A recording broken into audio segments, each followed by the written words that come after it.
Okay. Okay, so now we're recording. So first and foremost, I would like to welcome everybody to the Black Lesbian Archives 5th year anniversary. Are we really here right now or no? We're here right now. Congratulations. So thank you so much. Oh, hold on. Let me see. Some people in the waiting room. Let me let them in. Kathy and LaTanya. All right, cool. So like I said before, for those of y'all coming in, I would like to welcome everybody to the Black Lesbian Archives 5th year anniversary. We are here at the Affinity Community Services building on 2850 South Wabash.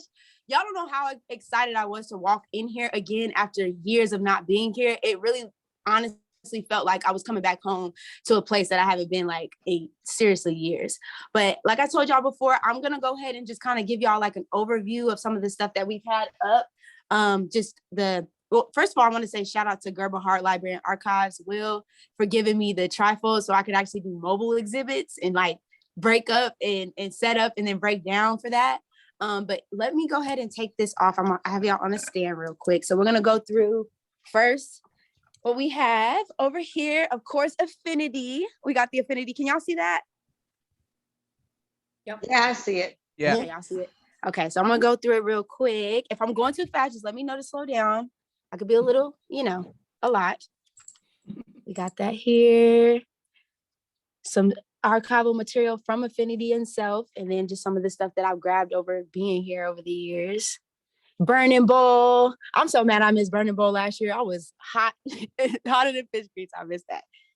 And then we have the mural over here. It's some stuff that I need to repair, but we're not going to talk about it right now. Admit. Here we go.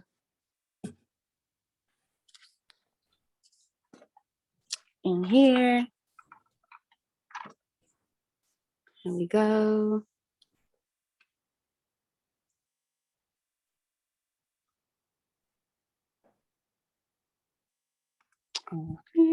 Identity, Affinity. Now this is not going on right now. For those of y'all that's asking about the tour is coming soon, okay? The tour is not going on right now. We're actually in the process. I want to update y'all about that, but I'm going to talk about the tour more towards the end for those of y'all that are actually on the call, for sure. But we do have the storage unit, so there's that. We'll talk about that later. Okay. The workshop. Oh, we was doing it in all these years, but we was really doing it 2018. I see you. All right, and then I'm going to go over here and show y'all a little bit of this over here. Black LGBT support group. All right. We got Mandy Carter in the building. What's up, Mandy? Oh, Mandy Carter. Yes. her picture's on here. I don't think she's on the call, but her picture's on here. Shout out to Mandy. I see Phyllis on the camera here. Let me push it down a little bit.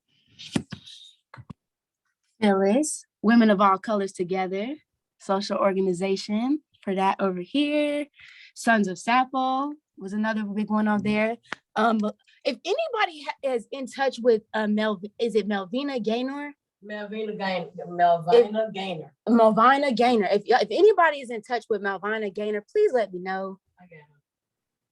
For sure, because I think she made a couple of videos that are like really, really vital to the community. So if y'all ever talk to her, get in touch with her, for sure. Thank you, Matt. And Rhonda too. Rhonda, is it Mudnick? She was actually a part of Black Lines.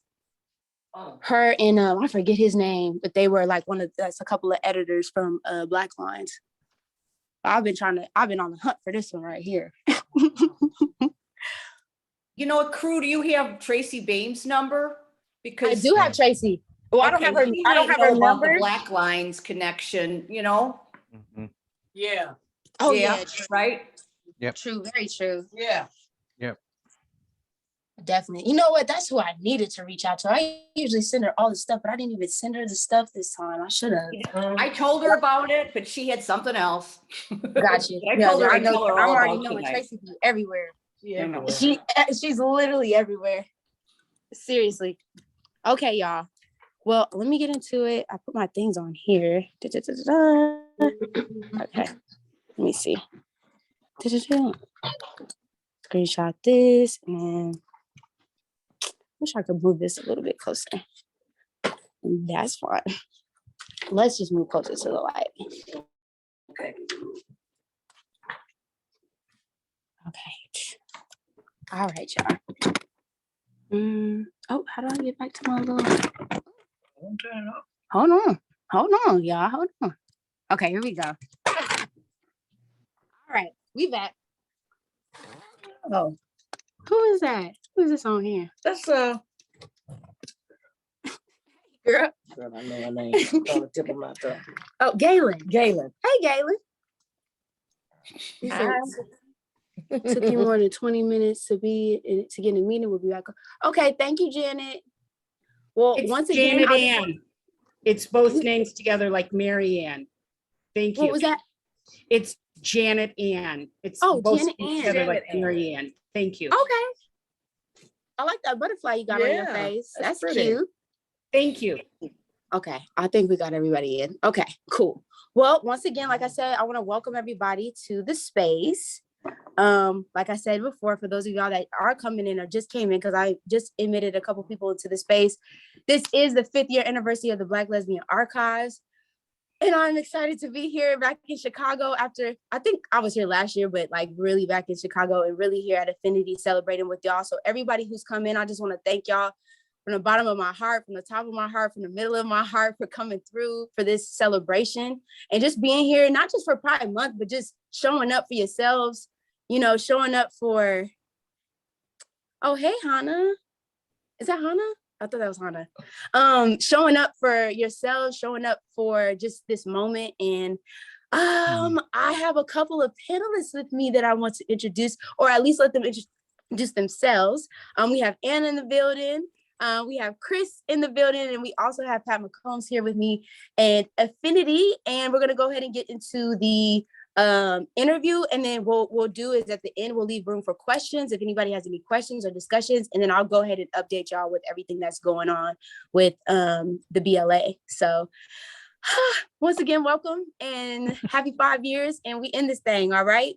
So Breathe. first and foremost, you said Breathe. okay, if I'm going too quickly, y'all, if I'm talking too fast, I have a Mars and No. Gemini, so I'll be like this. Thank you, Chris. Okay. So like I said before, I just want each panelist to introduce themselves. Just tell us a little bit about yourselves. I already said your name, of course, but just a little bit about you. I like zodiac signs, of course, and things, but just about where you grew up, your time in Chicago, just being here, were you born and raised in Chicago, and things like that. So we're gonna start off with Chris, since you're already here, and then we'll move on to Anna, and then we'll move on to Pat. All right. Thanks for having me in the conversation today. So Chris Smith, I am a Sagittarius fully. Yes. I was born and raised here in Chicago on the south side of the city. I have, so, I'm one of the co-founders of the organization. In terms of my my work, I've done a combination of work in multiple settings. So state government, city government, I work with, but a range of settings. So behavioral health, community health, corporate consulting. And right now I work for the Illinois Department of Human Rights. It's a range, too much to go into today, but a lot. Got you. Well, welcome, Chris. It's good to see you again. Same here. Thank you. And Anna, what's up? What up? It's good to see you, crew. It's good to see you too. Good to see everybody on the call. I'm Yeah. Anna Deshawn. Pronouns, anything respectful is great. Former board president for Affinity.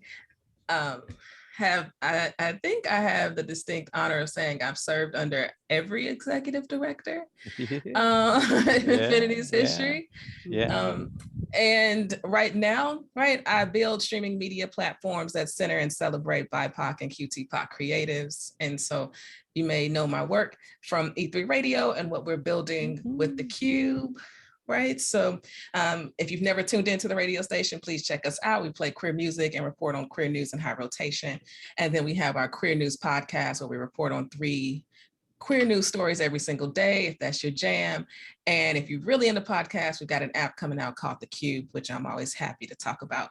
But it's always good to be with family. Happy Pride, happy Juneteenth, all the things. Yeah, exactly. Yeah. Yes, for sure. And for you, Pat? Well, my name, Pat. my name is Pat McCombs, and I'm Aquarius. I was raised on the south side of Chicago, Yeah. mainly through the Baptist church I was raised in. Every day I went to church except for Monday. Okay, so that was my upbringing. And I've been active in a number of Mhm. organizations.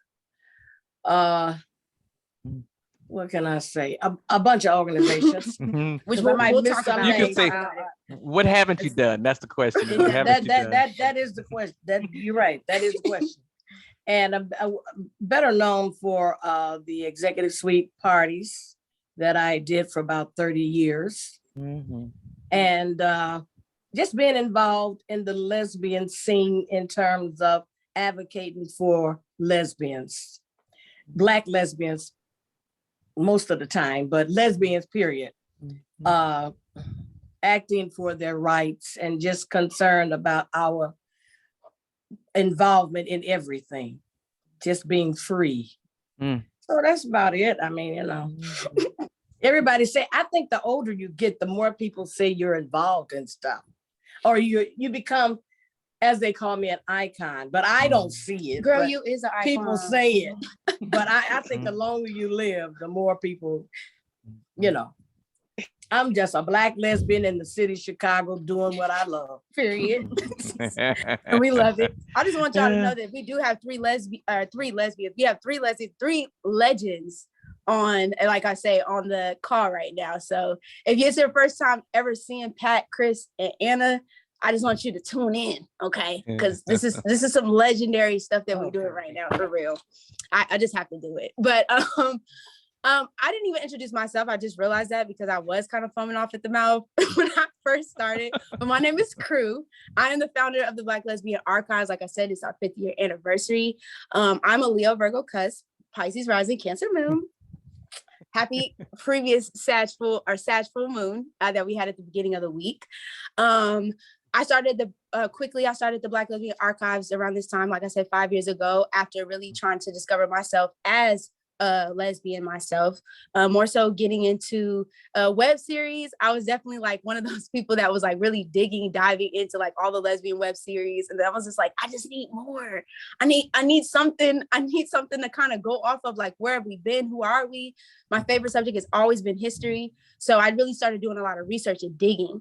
And so I realized during that time, there wasn't a lot of information online about more people coming in. Hello.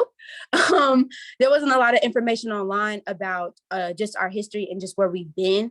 And so that same day that I saw the last lesbian bars in America, I think that was it. You could find it actually on YouTube too. It's a free documentary if you want to watch it. And there was I forget her name. I think her name was Papaya Man or something like that. But she was actually one of the members of Sons of Sappho. And she was just talking about how, we can have all the spaces to party and do these things, but where are we actually coming together and like seeing each other and actually being in a community with each other? And what does that look like outside the club?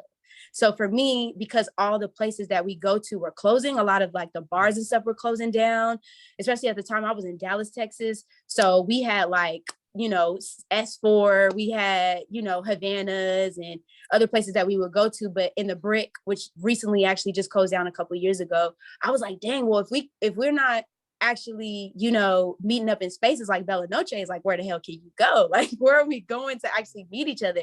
And the internet is great, but internet sometimes connections are like really quick, fast. A lot of people aren't actually connecting, but they're like kind of missed calls, if that makes any sense.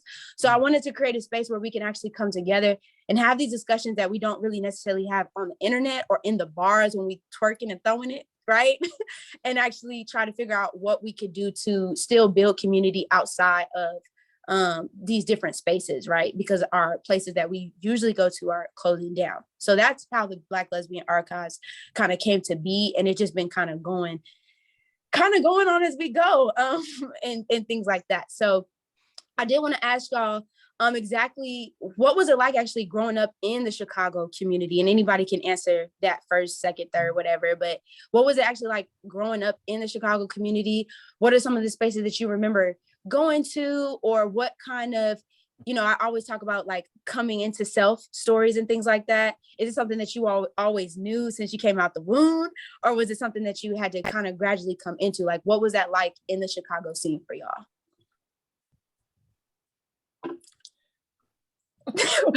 So, I mean, for me, I can start. I think Chris and Pat probably have great stories. Actually, I know they do. I've heard them. Yes, they do. So for me, I mean, I didn't grow up out, right? So I didn't come out till college. So my lived experience of being out is when I was in my 20s. And so that's when I came to Affinity, actually. And so I can remember the first time I came to Affinity at the church on Woodlawn, and it was XPU, right? And Peaches and Renisha and Felicia were the three people I met that day. Oh my goodness. And I remember it like it was yesterday, and I was scared as all hell. Okay. I, much like Miss Pat, I grew up in church. And so in two churches, right? I grew up Lutheran, and my family had a Baptist church. So to Miss Pat's point, I had 2 Easter speeches, 2 Christmas speeches. Anytime there was a speech, I had 2 of it. And so I really didn't know what was going to happen when I came out to my family. And so I was really scared about going to Affinity. And I actually remember I called and nobody answered because I was checking to see if it was really going to happen, right? And so when no one answered, I was like, cool, I'm out. I left because I was home from my master's program at the time. I left. And then Renisha called me back, and she was like, did you just call? Did you just ring? I'm sorry, we missed you. You come back. I was like, nah, that's all right. I'm good. And then she's like, no, we were just away. Come back. And so I came back, and as y'all can see, I'm still here. Wow. So like that was my experience, my first time going to Affinity. And I mean, I was really scared. And people was like, but if you see somebody you know, then shouldn't you just ask them what you doing here? I was like, well, that makes sense. Like, but that's not what I was thinking. What about you? Right. But that's not what I was thinking at all. So for me, I was, scared of coming out. I had created a circle of chosen family in case my family totally like rejected me. And Affinity was like the stomping grounds. That's where I learned how to be a leader. That's where I learned from so many amazing people on this call, people who aren't on this call, what it meant to embody being a Black queer person in Chicago, but not just Chicago, but just in the country, and what it meant to create space and be in community with folks, because it's not easy being in community and leading community and all those things. And so for me, it was really coming of age at Affinity in a lot of different ways for me. Yeah. I love to hear it. I didn't know you was going to two a day. Gee, it's so real. And I grew up Lutheran, so my primary church was Lutheran, but my father's side of the family was missionary Baptist child. It's like night and day, okay? So by the time Lutherans got out, Lutherans only in church for like a good 70 minutes, okay? So once we got out, the Baptist church was just getting started. So we would show up, it was at the beginning of the service. Sunday school just ended for them. So oh my gosh. It was an all-day situation. I love those stories. Yeah. Well, Pat, yes, Miss Pat, yes. Go ahead. Should I start now? Yes. Okay. Well, I first started, I was, like I said, raised in a Baptist church, and there was a lot of gay people in the Baptist church. And so I would hang around with a lot of the gay guys. I had some type of connection with them. I didn't know what it was, but a lot of them became my friends. And so I kind of hung around with them. And I've noticed that when I was growing up, when I think about it, I never really chased after boys. I always liked girls. So all of my girlfriends, now that I think about it, all of my girlfriends I would hang around with and be with them all the time. And I remember this girl, one of my good girlfriends, we were doing something and she kissed me. Mm. And all I know is I went to her house. Nobody was there. And, kids, they do a little experimenting. Yeah. And I'll never forget, we were in the closet trying to do what we called at the time the pussy. And I was just surprised. I didn't really know what to do. I just know it felt good. And so during that time while we were in the closet, I mean, literally in a closet, her brother came home and he caught us. And I'll never forget it. He said, "What are you all doing? If you don't give me none, I'm going to tell Mama." Mm-hmm. And I remember, I looked at him and I said, "Well, I guess you got to tell her, because ain't nothing happening up in here." But he didn't tell, but me and her became very good friends. And I think I was about 14. And so we moved, and of course I got involved with more other girls. All my girlfriends were my potential lovers. I noticed that. And I lived in the projects, and all my girlfriends got pregnant, mostly all of them. And of course I didn't, because I was too busy doing the girls, and I never wanted the boys. But the first time I really decided to come out, I was at this, I found out about a rap group, they called it. And it was in the Maroon newspaper at the University of Chicago. It was called a Maroon newspaper. And they had a little article about a meeting, a lesbian meeting. I said, "A lesbian meeting." And so I said, "Oh, let me go to that meeting." And I went to the meeting, and it was at Benita Gray's house. She lived in a basement apartment in Hyde Park.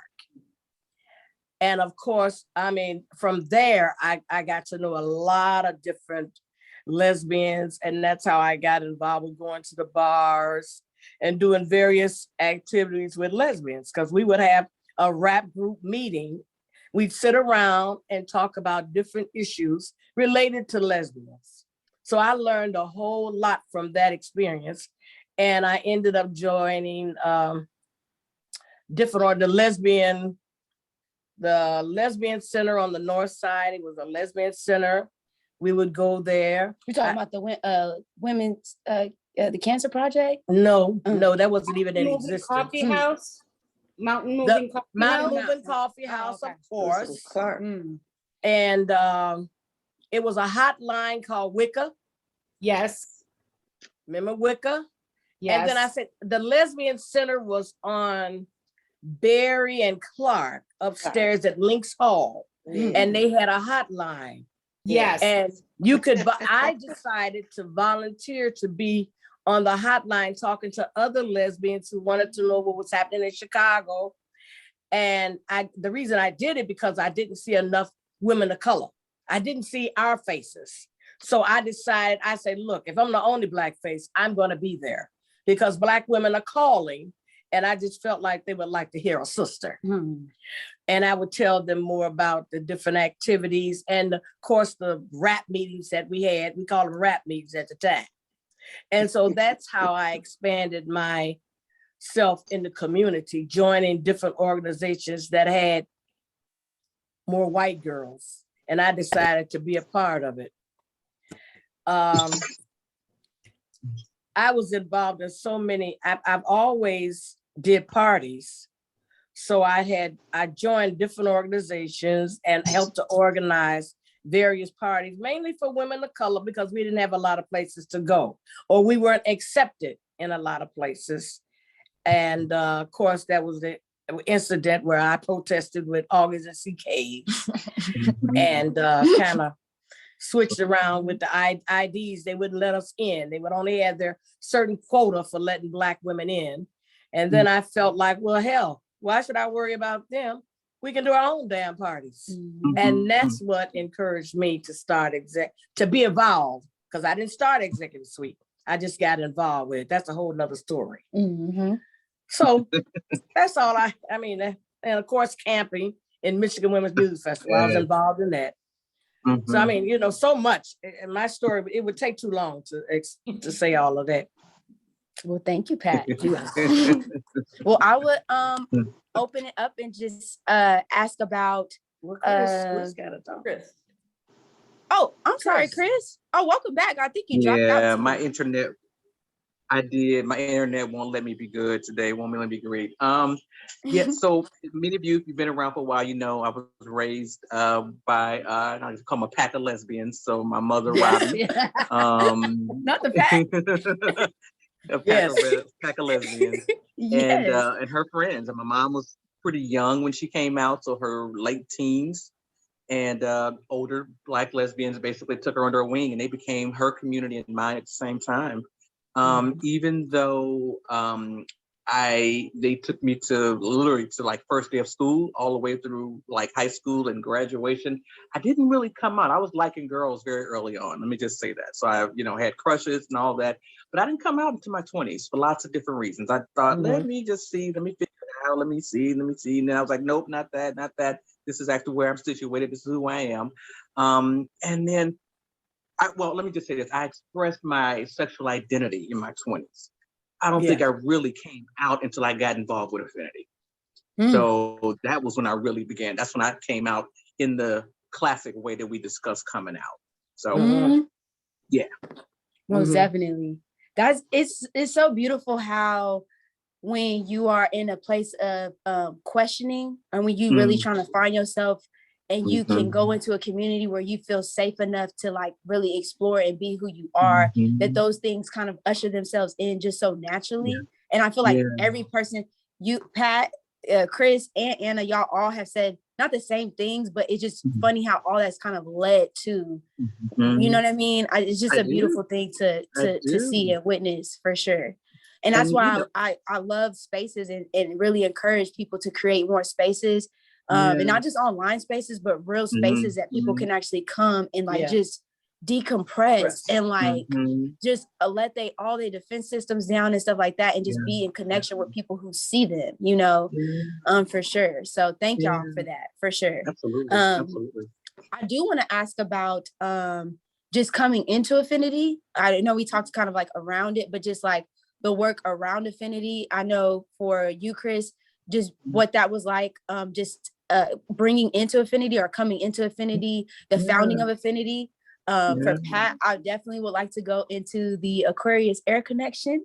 And also Executive Suite. And for Anna, I would like to talk about your leadership in Affinity as the board president. So whoever wants to kind of go in and talk about that and what that was like for you in that time, definitely.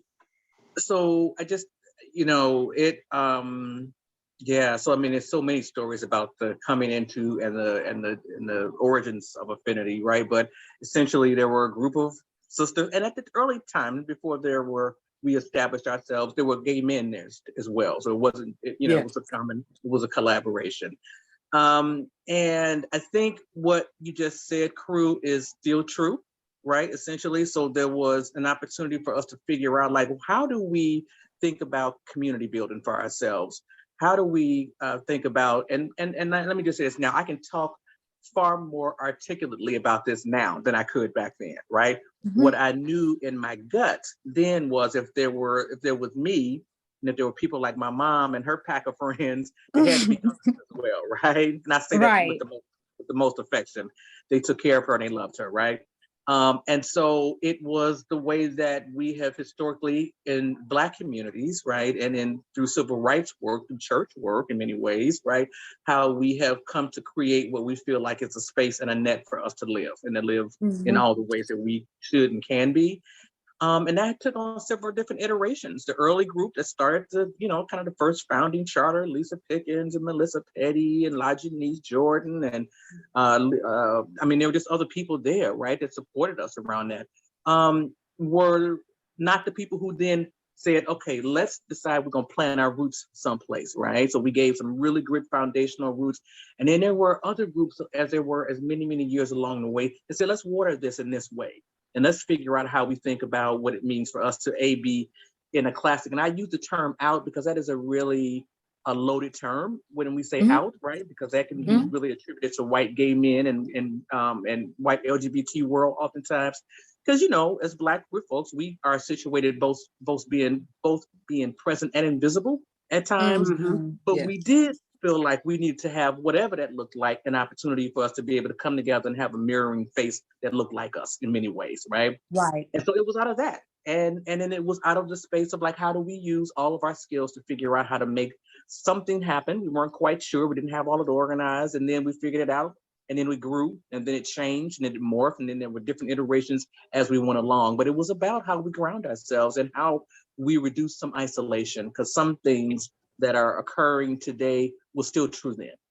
Very true then. I mean, we organized at the point when Clinton was signing up legislation about upholding upholding a marriage is one man and one woman, right? So as much as people like to call him the Black president, that was legislation, right? He signed the legislation around that time. Don't ask, don't tell. Don't shortly tell, thereafter, right?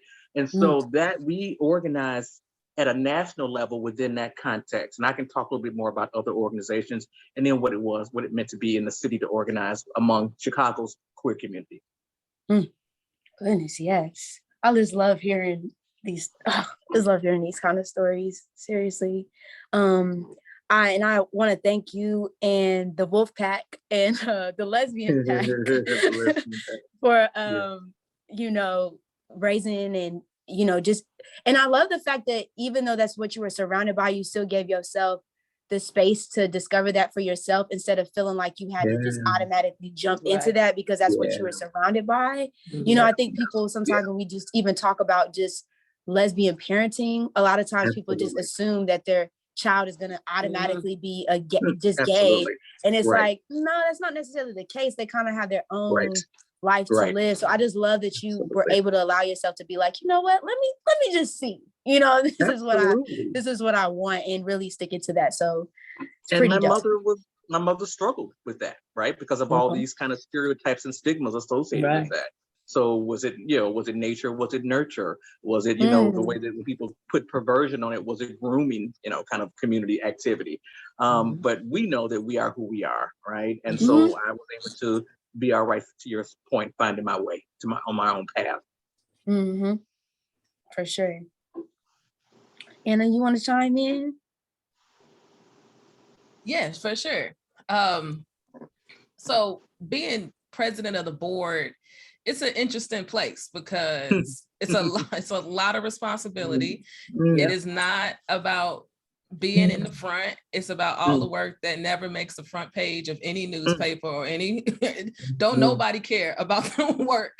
What people care about is that the doors are still open, right? And so that's the responsibility, is to ensure that Affinity remained a place where people felt welcome and where people felt like home, and that what they expected is what they received. And with that comes, you could put a lot of pressure on yourself, and there's a lot of responsibility, and it's hard.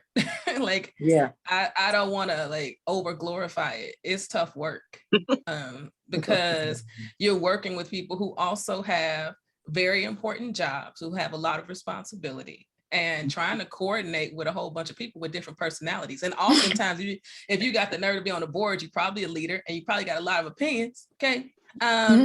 Just a couple. Just to say the least. Okay. And to know, if y'all could hear some of these conversations we would have over some of what people would probably consider very simple things. Okay. These are 2 hours, the board meeting 2 hours. We could have a 2-hour conversation about a very simple thing that you think is simple, but it is not. And so, but that's part of being a community. And I've always looked at Affinity as a shared leadership model anyway, because the peer leaders are just as crucial and important as the people who are on the board. And the board can't move without the work that the peer leaders are doing. So how do we empower them to do their programs and to run their programs and support them? Because they often have more direct contact with constituents than we do, right? And so how do you move through that when you got an executive director too, who got their own vision? Child, it's a whole mood. What I would say, what I will say though, it was also at the same time a tremendous honor to be a part of Affinity's legacy. Like, I learned from Chris, and I learned, from Gaylon and Lisa, right? And so many others that I'm not gonna think of right now, that like who built this thing, who woke up, right, had meetings, marching Bud Billiken, raising all type of hell, applying twice, causing all type of good trouble, right? And reminding the Black community that Black LGBTQ folks are here on the South Side of Chicago, and that it matters, and our presence matters. And they did that. They did the hard work. Like, our work was to steward it, and our work was to sustain it. And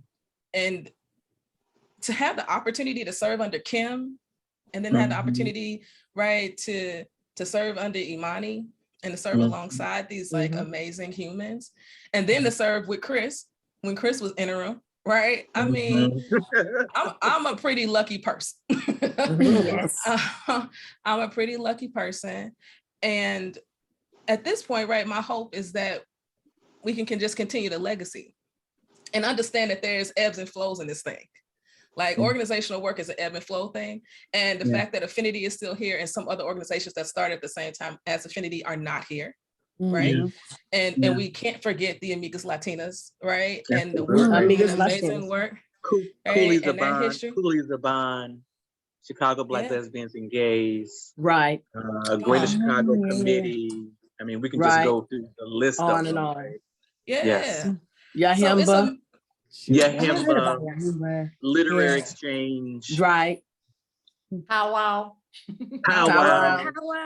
Absolutely. And Affinity is still here. And I say that to say that there's a reason. There's this undercurrent of this foundation that they started that just can't seem to be broken. And it's just an honor to be part of the legacy. And I never miss out on an opportunity to sit with Chris and Miss Pat. And I'm waiting for Miss Pat to tell the story about, the parties and like getting Black folks in them parties, and and how you sent, you would send invitations, it would never say lesbian, like never. Yes. Like all that stuff. We find our way to you, right? Without having social media, we found our way to you, right? And I had never seen, when I had just come home from undergrad, and you were having parties down there along the river. I don't know what the place was, but we would step out onto the riverfront, and it was one of your white parties. And I walked in to that party, and I just thought, this is some shit right here. What is this? Where? What is this? And I thought, okay, I get it. I get it in another whole way, right? So it was just very spectacular to see us all in one space in that way. Yeah. Well, I think that with me, it was just when I started really, because I started before Executive Suite doing parties, but they were with men. Men were in them. It was a organization called Quality Is, and we would give parties on the South Side at this place called Roberts Motel at the time. And we were a traveling club, gay men and women. And then after that kind of went off, like I say, during this time they were having gay meetings, and a woman by the name of Sandra Bradford opened up a space on 22nd right off Michigan, 22nd, 23rd, somewhere up in there. She rented a space, and we would have meetings there. All the lesbians would meet there and talk about different issues. And during the course of that, it was a bunch of Aquarians. We decided to get together, and we called ourselves the Aquarian Air Connections, and we would give parties. And everybody was, the organization was all Aquarians. And so, that was quite wild. Because the Aquarians, we are very crazy people, and we have a lot of opinions, and but we pulled it off. And so that's when we started the Aquarian Air Connection, just to do a few parties. That didn't last too long. The Sandra ended up closing the center down, so we didn't have really a space. I hooked up with Pam Terrell and Sharon Webb. They asked me, would I join them with Executive Suite? And I said, okay. I say, but you know, my parties are men and women. And they said, well, let's try it. Just try it with us. And we had a party on 73rd and Cottage Grove. I'll never forget it. I can't remember the name of the bar, but I know we got raided at that bar. The police came. And during that time, we had a few functions before that, but that was a big one. And we would have membership cards. Whenever we gave a party, we would get everybody's name and address, and we built up a mailing list. And then we would give out, if you came to the party, you got a membership. It was a blue membership card. Some people still have it to this day. They show me their membership cards, and they would get a discount if they came to the door with the membership card. That's cute. We got raided by some police, but one of the policemen was a girl I went to school with. And she let me pick out people and let them out. Oh, wow. And the only person they really arrested was the DJ. Of course, we got him out and everything. Wayne Williams. I think it was Wayne Williams. And that was the one bad time, because during that time they would raid bars with Black lesbians. With lesbians at the time. And so that was one of our ordeals. And then we used to give parties 3 times a week. It was a place called El Panama on 78th or 77th and Stony Island. Then we gave a party called on Friday nights at the Factory. It was a nice bar on the north side on Sheffield. And then we had another party on Sundays. And that was at this place called the Galaxy, which is now the McDonald's Hard Rock. The McDonald's downtown on Clark Street. That used to be a gay, not it wasn't a gay bar, it was a straight, because all our parties, most of our parties were at straight bars or straight. Yeah, it was most of our parties, you know, we dress up with our briefcases and go around to these different businesses. We'd scout them out on a Friday and see who wasn't making any money. And then you could approach the owner and ask them, could we rent the place for the whole night? I love it. And we would discuss with them kind of what we wanted, because I mainly wanted more female bartenders. I wanted female security if I could. And we had mostly female DJs at the time when I first, you know. So that's how we kind of built up our business. And we would build our mailing list from that.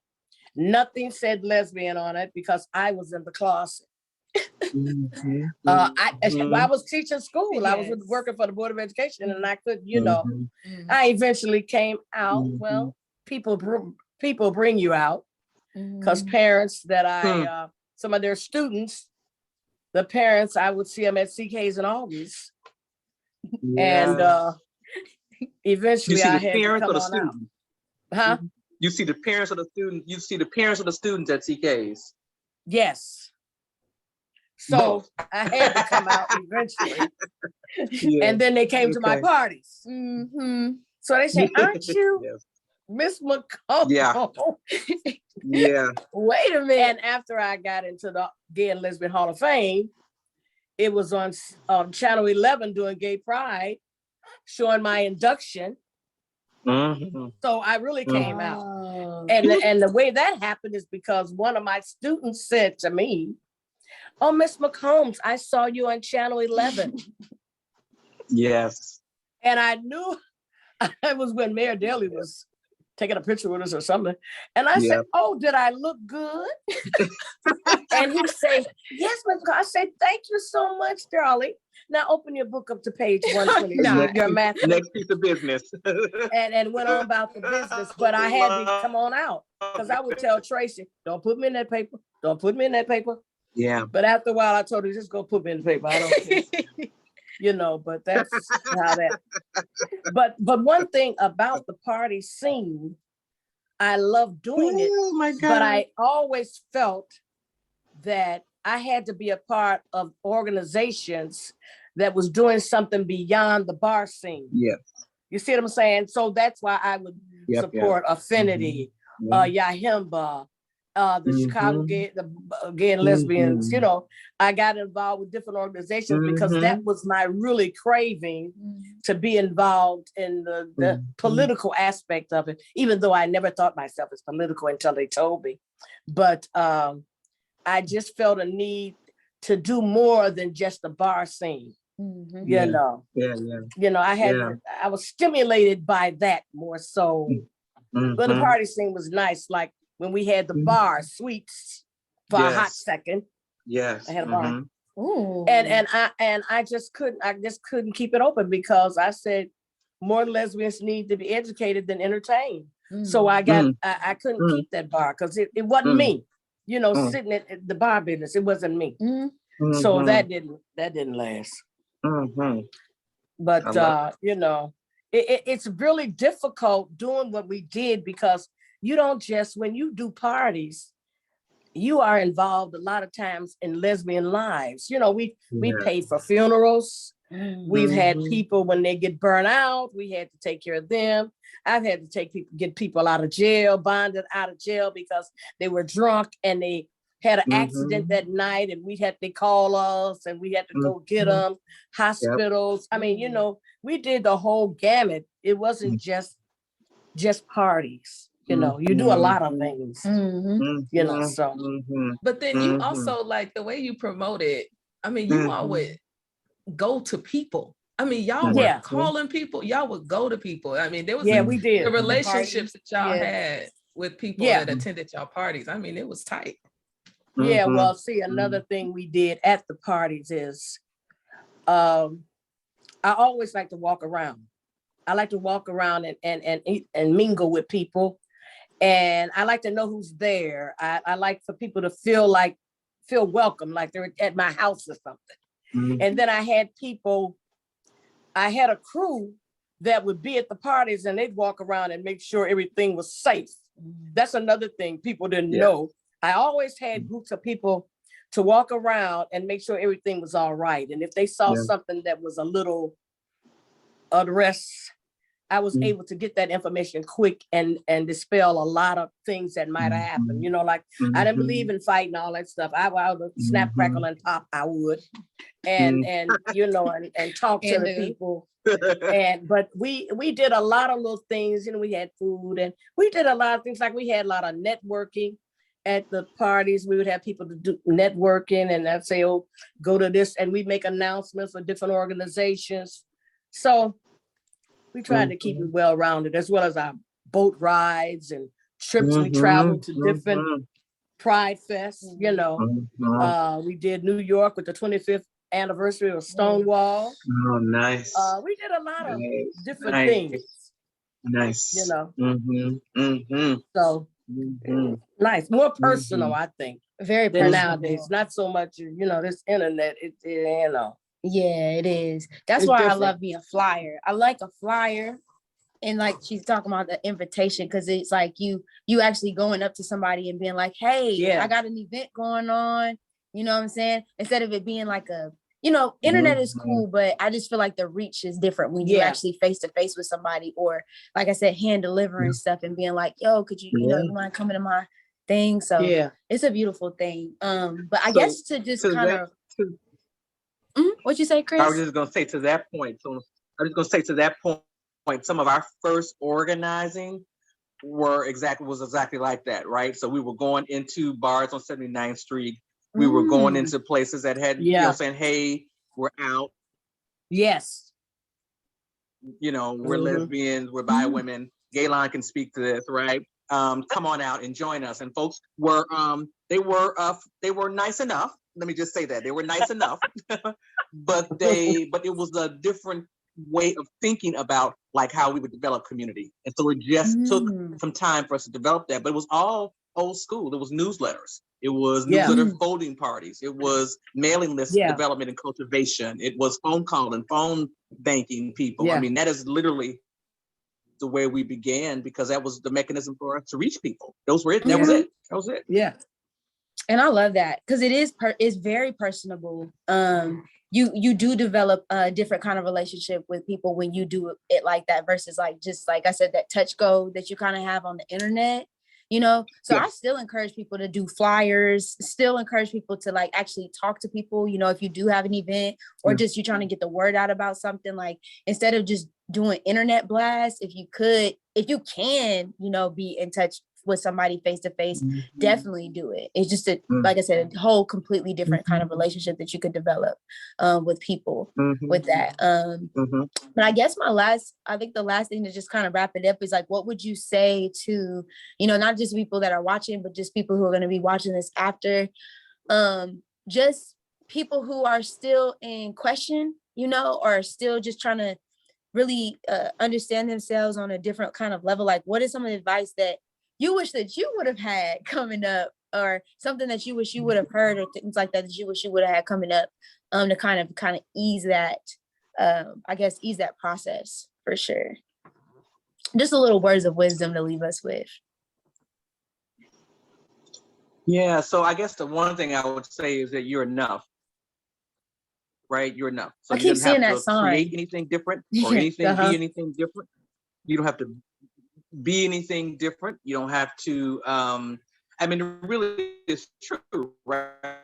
Because many of the people who showed up at our doors were told had all kinds of messages that had been beat into them, right? From their faith houses, from their families, from schools, from a number of places about who they were in their Blackness, who they were in their identity, who they were in their sexual identity, and still trying to figure that out. So you and find wherever you can a place. Find community, community, right? Yeah. And that might be one person.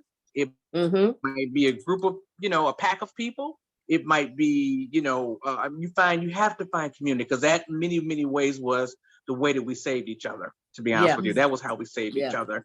And I would say that in terms of connections and those relationships, just quickly, I train right now. I'm sorry, my cat is going crazy, and she's in the back talking also. She wants to hear her. I was doing a training yesterday morning, and this happens to me probably once a year, right? And it's after 26 years. And after I did the training, a person followed up and emailed me and said, I went to your LinkedIn page, right? She never said anything during training. I went to your LinkedIn page, and I saw that you were one of the co-founders of Affinity. And so, I'm very mindful of like the current climate that we live in. So I'm mindful of, folks being, not necessarily being allies, right? And that they might actually be really contesting in some other kind of way. And so I said, that's accurate. How can I help? She said to me, I was really good friends. One of my good friends who passed was a part of Affinity. And so I said, who was it? She said, Rosalind Glanton.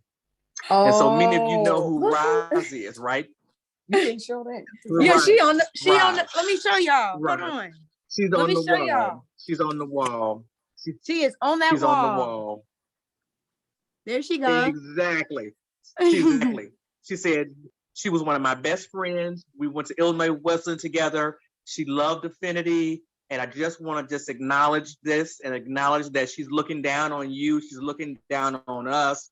And I need to circle back to you and tell you that the relationship is still there, right? And so again, right, Affinity is always pouring in and regenerating and providing something for me, no matter where I am and no matter how much, and I never hide who I am at all in any spaces or places, because I can't, right? But I don't always lead with that, but people always find me and people always make the connection. And there are just legions and generations of people that have been connected by the organization over years and over time. So find your tribe, find your community, right? And be okay with what it looks like and who that is. Yeah. Definitely. Most definitely. Well, I'd say take advantage of the community, like you said, find your community, but also take advantage of the resources that are available today. because we didn't have all of that. We had to develop the resources for us in order to thrive. So take advantage of, because there are those people who were there before you, who have made the strides, who fought for our rights and everything. So take advantage of those resources that are available. I'm also on the board of directors for the Chicago Gay and Lesbian Hall of Fame board of directors, which is quite challenging when you are surrounded by white gay men. You know, it's interesting, and I'm trying to hang in there, because I do know that more people of color need to be acknowledged in terms of how they have represented our people in the LGBTQ ABCDE community. So that's why I'm on the board, because we have to be on the board in order for us to be acknowledged. We got to be there. You have to be there, because they're not going to do it by themselves. We have to be in existence and let them know that we are just as important as they think they are. So that's my thing now. Absolutely. And I will say to that point, part of one of the things, and go ahead, Crew, what were you going to say? Oh, just not allowing people to tell our own stories. Right. Because that's what they're very capable of doing, not allowing people to write. I heard a quote, and I'm just going to say this and I'll let you go, Chris. I'm sorry for cutting you off, but he who holds the pen tells the tale. That's right. So he who holds the pen tells the tale. So whoever's writing the story is the person telling the tale. So if it's not coming from you, it's coming from somebody else. So I just wanted to throw that in there, just off of what Pat said, for sure. But what was you saying, Chris? Absolutely. So part of how Affinity, and also the two of us, right? Because Affinity was inducted into the Hall of Fame, and then so was I. And part of the way that happened was because Pat, Jackie Anderson, and other Black queer women on that panel said, we're going to do it this way. They got resistance, and they pushed back, and they said that's not going to be the case. It's just not going to be the case, right? And this is the reason why we're doing it. Wasn't privy to all those conversations, but I can assure you that wouldn't have turned out like that had they not been present on that table, right? Had we not been, no, it would not have. Exactly not. And every Black queer person that I can think of in recent years that has come in at the hands of other Black queer people who've done the nomination.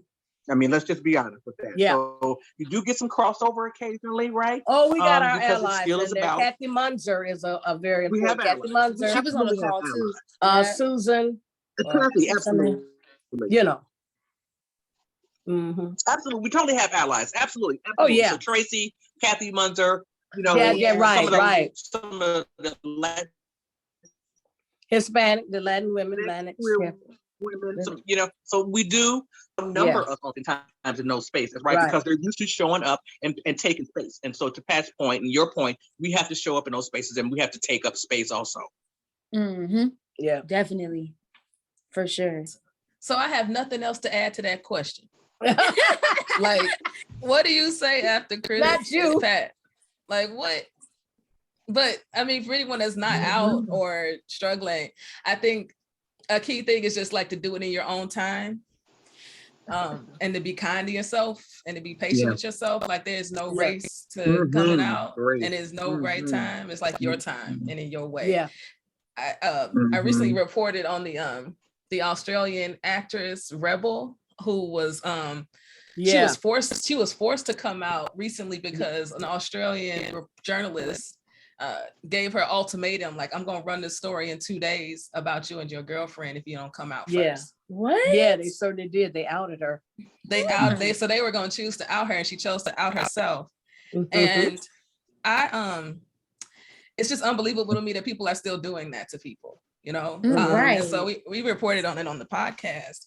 Yeah. But I'll just say this, like, just do it in your own time. And that there are people and there are spaces for you when you are ready that have been created and made available because of folks like Chris and Miss Pat and Jackie Anderson and Bernita Gray. Yes. Right? And these other amazing legends and icons who've done the work. Yes. When you're ready, there'll be a place for you. And I just want to add to what Anna's saying here really quickly, right? So the involved in the act of outing somebody who is managing and trying to work and negotiate their sexual identity, right, through the lens of race is a act of violence. It really is, right? Because what we know about our lives is that we live at the intersections of that space, right? The intersections of race and our gender and our sexual identity and the levels of, quite frankly, oppression that we experience that either is explicit or implicit. That was an act of violence, right? Because we don't have access to the same resources oftentimes. We don't have access to the same resources and networks oftentimes, right? So the bounce, right, or the implication for outing me, right, can be very different, right? And I experienced, so my journey was not made difficult because my mother was already a part of the community. I was working in a place where I had enough privilege where I was working with, quite frankly, gay white men, right, in corporate setting. And they were like, how can we support you? So I didn't have some of the same implications for me being out and marching in a parade and doing some of the things that others did. But where we lose sight, right, is the lack of recognition of the differences that we have around this ability to be able to do that in the way we're talking. And so being able to be on the front line, being able to be in a parade, being able to be visible in the ways that the community, sometimes foundations and so forth, require of you is not always possible, right? And at the level that they would like to have it. And so we had to push and argue that and educate them about that, right? So like 7 or 10 of us might be okay, but we don't make the assumption that the other 900 people that are on our mailing list are. And so we have to move at the speed and the time of these relationships. Right. Yep. Most definitely. Whew. Whew. Oh, y'all speaking gems, dropping the gems on us today. Okay. So Crew, I saw that. I'm sorry, Crew. I saw Gayline had her hand up, but I don't know if she has a question or want to chime in. I don't know if you can see it. I know you're on your phone. So I am on my phone. Yes. Yeah, that was a while ago. I was just gonna tell Chris to not forget how we was pounding the pavement, passing out our flyers saying, come to our meetings. And Chris brought it up. Yeah. Walking down the street, very nice street at night. Let me just say, we did that one night, and I was leaned over into Gaylan's car trying to talk to her about like the next activity, the next canvassing activity, and a Black man started walking towards me, and I just thought, okay, he's about to whatever, and I looked up at him. I thought, okay, he's about to do whatever. And it was Gaylan's uncle. He was like, you okay? I said, basically, this woman leaned over in your damn window. Are you good, cuz? He's like, I'm fine. What's Chris with Affinity? I was like, we good, cuz. We good. Chris was ready to throw hands. He was ready to throw hands, baby. And I thought, we're together. Yeah. We're together. Right? Yeah. So it wasn't, while we, I don't want to romanticize it fully, right? Because there were points when it was dangerous and it felt threatening and scary to step into some of these spaces that had not been touched and tapped in the way that we were trying to think about them and conceptualize it. So it wasn't like what my mom and her friends went through in the 60s and early 70s, but it certainly wasn't the way that it is now. Right. Yes. And Daphne, I saw one of the other early board members on here. I'm not sure if Daphne's still on here or not. Is Daphne still on? I think she is. Hold on, let me see. You got some of these older early board members hiding out. They're hiding out. Okay, y'all see me? Yes. Hey, Daphne. Hey. What's going on? Well, it's just an exciting conversation for me because I feel like I've gone back in time. I'm in Georgia, taking care of my mother, and we're having our first gay pride celebration. Oh, wow. It's organized by, white folks, mainly PFLAG members. I mean, I've seen maybe a couple of Black faces in the group. And and they were men for the most part. But this is my hometown. I never thought I would live to see the day that we would pride, gay pride here, LGBT pride here. So I'm going to show up and I'm going to be out there and just, I've been spreading the word. A lot of people don't know about it. A lot of people of color don't know about it. So I just been like sitting in the grocery store and, it's like I feel like I'm back in 1980 something, like I'm really glad I've had that foundation of Affinity, of the Better Women's Movement and organizing, over time and just feeling that safety and feeling that even though we fought and struggled through a lot, I mean, I always lean back on my experience in Chicago and my experience at Affinity and all the women that that raised me up, because I started working in the Better Women's Movement at 18. I didn't do anything. And we used to get these little magazines. I had this lesbian, I was so in love with her. She told me about this lesbian magazine. I can't remember what it was called, but it would come in this little black cover. It's like you wouldn't. Lesbian Connection. Yeah, I was about to say. Lesbian Connection. It was a women's organization, and it still is.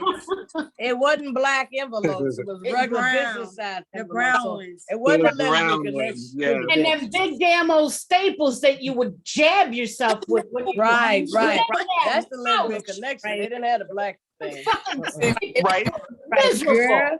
Yes. So, but and that's when I found out about the different, the camping and the different organizing across we didn't have the internet, so that's how we found Right. like this little secret thing you get in the mail, you open it up, I always like looking to my left and to my right, like who's gonna see me, but in my early coming out days, I did the whole, Oprah had a national coming out day. And so I went on Oprah with the Horizon. It was Gay Horizons at the time. On house there, but I came out with them, the youth group there. I was scared out of my mind, but I did that, and it was just off. I was off to the races after that. I got raised up around a lot of strong Black lesbians, and I didn't know them. They didn't know me, but Pat and Vera and Vernita Gray and when they had the lesbian of color night at the coffee house, that was one of my first exposure to women, lesbian. So it was amazing. I couldn't trade that. I'm just really appreciative of that experience, and that I can lean back on that. And also to share, I don't see her on here. No, Tanya's still here. LaTanya Maley. Tanya and I went to school together at Agnes Scott. And I told her Affinity. I was telling her all about Affinity, and we wanted to have an Affinity at Agnes Scott. And I remember talking to Chris about it. It was like, why don't y'all create y'all own identity? But I didn't let go of Affinity. It was like, strong for me. And here Tanya is now in Chicago, and at Affinity. That's awesome. That's just so wonderful how that is. Paths cross full circle. Yeah. I'm really about this, y'all. I really appreciate being a part of the history of this. And so thank you for doing this. Most definitely. Well, thank you. Is it Daphne? Yep, it's Daphne. Well, thank you, Daphne. That is so beautiful to hear. And that the fact that you were that in close connection with it. Sometimes I just want to be in a time machine. Sometimes I was telling Pat when she was telling me her stories, I'm like, can I just be not a fly on the wall? Because I want to actually be there. Can I just get myself in a time machine and go to the times for real? Like, I know I'm a 92 baby. I know I'm supposed to be here when I'm supposed to be here. I get it. But if I could just one time just go back. But I did, because it is 7:00, so we've been an hour in. I do want to open it up for questions. So if anybody had any questions or anything they kind of wanted to add on before we kind of wrap things up, and then I'll make a couple of announcements and then we'll kind of wrap everything up. But did anybody have any, like if you're raising your hand on here, I am on my phone so I can see it, but I can't. So if you just want to start talking, if you have any questions or comments or anything that you want to make, go ahead and shoot for free. Not everybody bite at the same time. Can y'all hear me? Hey. Hey, my name is Latanya Maley. I'm the interim executive director at Affinity. Been here for a few months now, and I am just feeling so much gratitude. I feel honored to be just in this room and listening to these stories. I'm hearing my roommate, we cackling listening to y'all talk about about going to the club and the Aquarius air connection. I'm like, ooh, Yes. And it really is like oh, Daphne, it's so good to see you. That's really cool. Daphne, yeah, like Daphne said, we went to school together, and I was a student organizer. I'm from Ohio originally, and I moved to Atlanta to go to college. And I was like happy to be out, finally, out of my parents' house in a big city and ready to be gay in public. And I started organizing with the Multicultural Center, and me and Daphne were working together. And there was no student of color, like no queer student of color organization. And the white gay board just wasn't doing it, you know? So Daphne was like a true support and mentor. And I remember Daphne telling me about Affinity. And I was like, yeah, let's just do that. And Daphne was like, well, we should make something of your own. And introduced me to Marianne Adams and Zami. Oh, nice. Yes. And we had like a conversation about the importance of having like Black, lesbian, queer organizations. And I just, looking back on it now, I'm so embarrassed that I like stole, like just copied a picture save and like was like, I want to have this same mission. I want to do the same thing when I was like an 18-year-old organizer. But I also really value the faith that you had in me and the encouragement that you had for me as a just a young organizer. And like, oh, look at me now, like, look at me, I'm big and strong, look at me in this role. I think Yeah. job and do this job well. And so I just want to just let you know how magical and how much deep respect I have for you. And thank you for that love. Oh, I was like going through my first heartbreak at the time that you were supporting me through this whole thing too. And I don't know if you know how much love and care I felt through that from you. So thank you for supporting me as an organizer back then. And now as I'm listening to y'all talk about what Affinity means to you and all the work that you've done, these are some big shoes to fill. And I have never felt alone in doing it. I am like, in addition to all this story and all this legacy and magic that I feel when I'm in the Affinity space, when I'm looking through the old flyers and I'm looking through all the work, you know, I'm like looking at your footsteps all the time, Chris. I'm like right behind you all the time in the files. There's also so much love and support and accountability that I get from the volunteers and the board. You know, Ilka is in here. Oh yeah.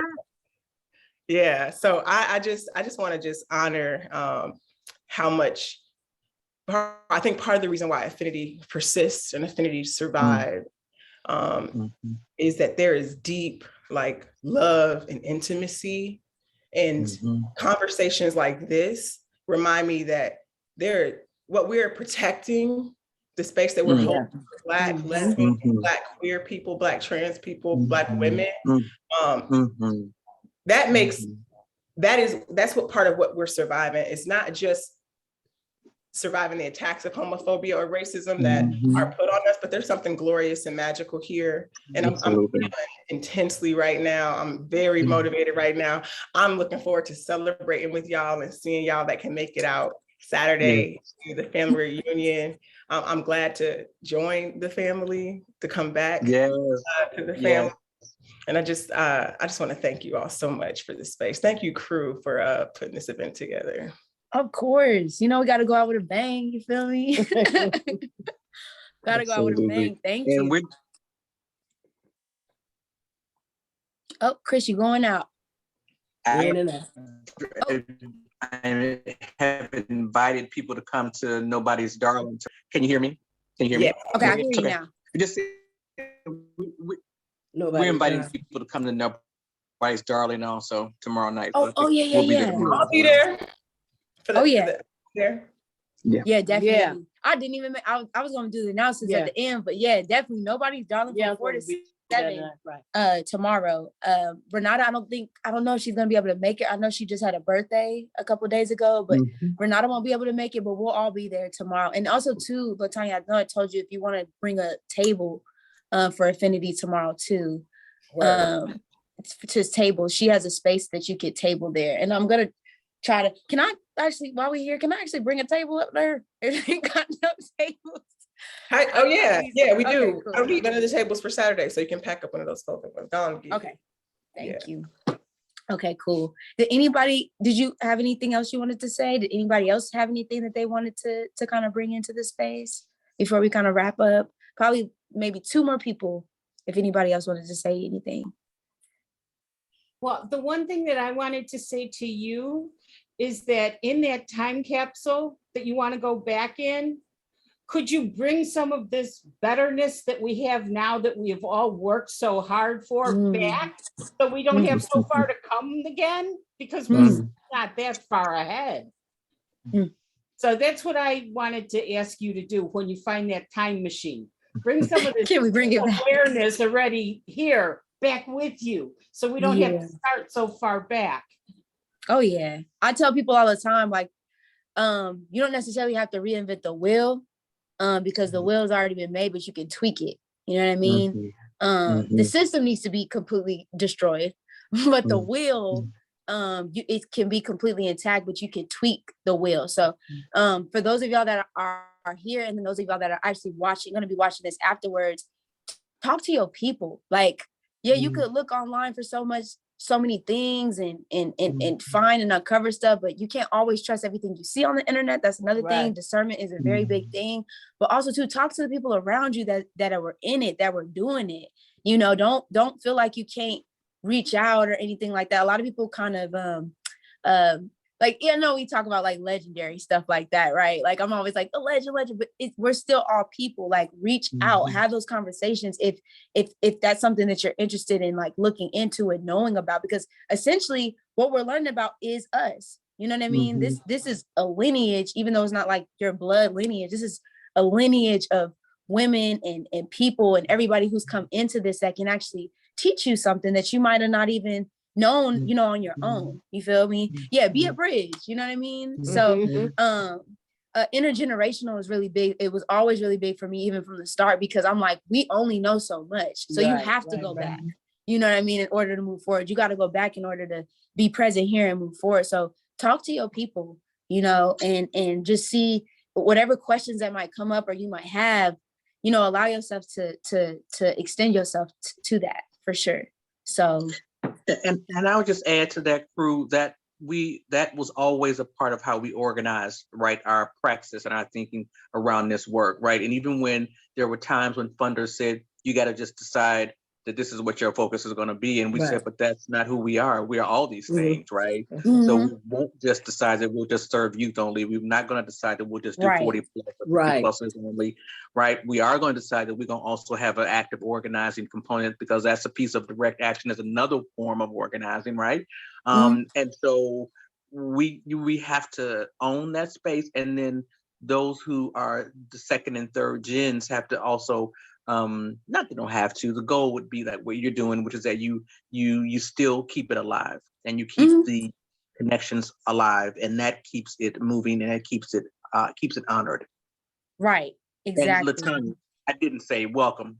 I've heard wonderful things. We haven't had a chance to meet you, so I'd like to meet you soon. Did anybody else have anything? We're gonna wrap this thing on up, y'all. And I would like to make an announcement. Oye, it's called Oye, which means God has entered. It's Yoruba, but it's a publication that actually is going to be dropping officially on the 25th, because that's the actual date of the Black Lesbian Archives 5th year anniversary. The physical copies will actually be for sale by the 25th, but the digital copies are actually going to be dropping sometime next week. So I was going to have like a little piece of copy, but I didn't actually get to print it out or anything like that. But what I am saying, I'm going to do pre-sales first. But if anybody is visual artists that still wants to submit to the publication, please do. We have so many writers and I love y'all. Trust me. I love y'all as writers, but I would like to put some more visual material into the publication. So if there's anybody that has any kind of pictures or photos or anything like that, that wants to submit still up until I would say the 25th, I hadn't made any announcements on social media, but if anybody has any visual art work or anything like that, please let me know. And please send that to the blacklesbianarchives@gmail.com. Tomorrow, Nobody's Darling, 4 to 7. I think it's up north in Andersonville. Yeah. Is that in Anderson?